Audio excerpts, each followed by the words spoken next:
तर नमस्कार मंडळी, आज बघू शकता तुम्ही गर्दी. ही गर्दी जमलेली आहे 12वीच्या बोर्डमुळे. बघा हे लेकरं अभ्यास केलं का नाही विचारू.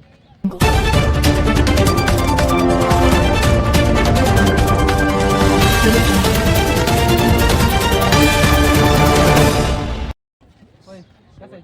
शेवटचा पेपर आहे तर काय म्हणतात लेकरं काय नाही. अतिशय मनात असं दुःख आहे. नवले पाटील कसं तुमच्या इथून मागचे पेपर कसे गेले?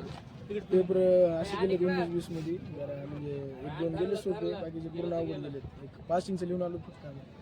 बरं आता मग तो पेपर जर तुम्हाला फेल गेला म्हणजे चांगला नाही गेला मग तुमची नापास होण्याची शक्यता आहे का नाही? शक्यता आहे, अर्धे पास अर्धे नापास होण्याची शक्यता आहे.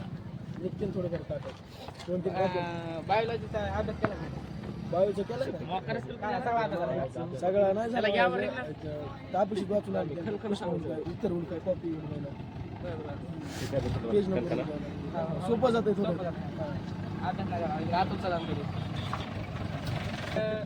आतून सलाम नाही केलं. कसं काय तुमचं आज परीक्षेचं कसा नियोजन कसं आहे? नियोजन काय नाही, फक्त नाही मायक्रो आणली. हां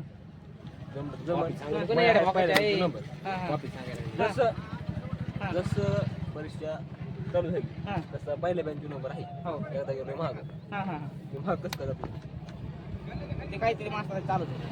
चालत असं मला तुझा पहिला नंबर द्यायला ज्या आधी चालत असं चालेल म्हणजे तो नंबर महागून जरी शेवट झाला सुरू झालं का तुम्ही पुढे येतो असं काय देवाच्या हातात होतं सगळं काहीच म्हणता येत नाही. अभिषेक नाही बोलला तरी देईल. फरांगला विचार आमचा कॅमेरामॅन फरमानला. बरं माणसं ये सोबत. आज त्यांचा वाढदिवस पण आहे प्लस वाढदिवस हार्दिक शुभेच्छा तुम्हाला. धन्यवाद. 12वीच्या नंतर तू अतिशय 12वीचा आता तुमचा शेवटचा पेपर आहे. आता 12वी झाल्यानंतर तुम्ही काय करणार? तो बाप म्हणायला आया पोलीस भरती तू काय करायला? येत नाही तो बापून तुम्ही पैशाला कमी पडत नाही. तू काय करायचं? काहीतरी कर. काहीतरी करावं लागेल नाही काहीतरी करावं लागणार. बापाच्या मतावर सामील व्हायचो आणि कलेक्टर नाही चुकीचं बोलत. बाप म्हणताय पोलीस व्हायचं. बॉडी नाही बॉडी बनव. बरं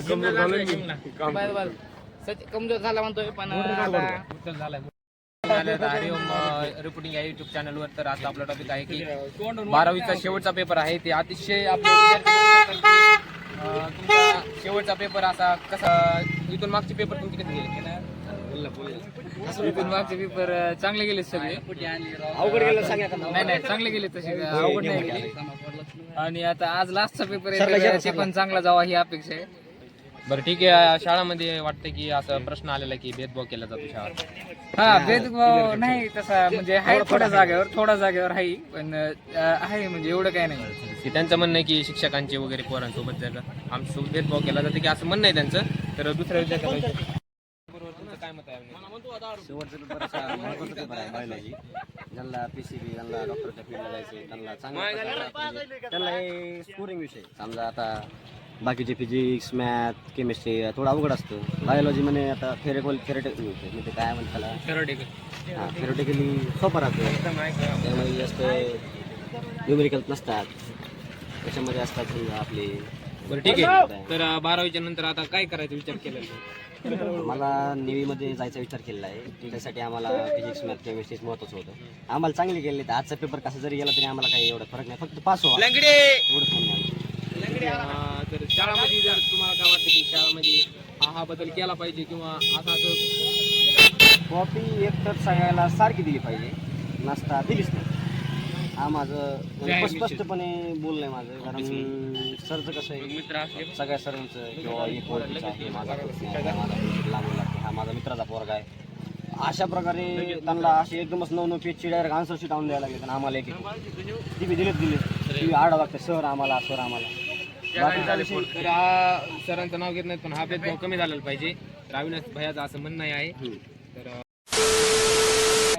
अतिशय मनात असं दुःख आहे.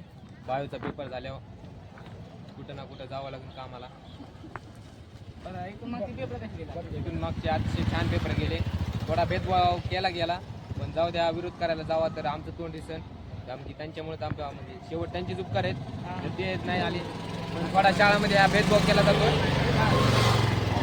बंद केला पाहिजे की वाईट वाटतं आमच्या सगळ्यांना. शेवट आमची पण गरज तुम्हाला पडत तरी माझं म्हणणं आहे.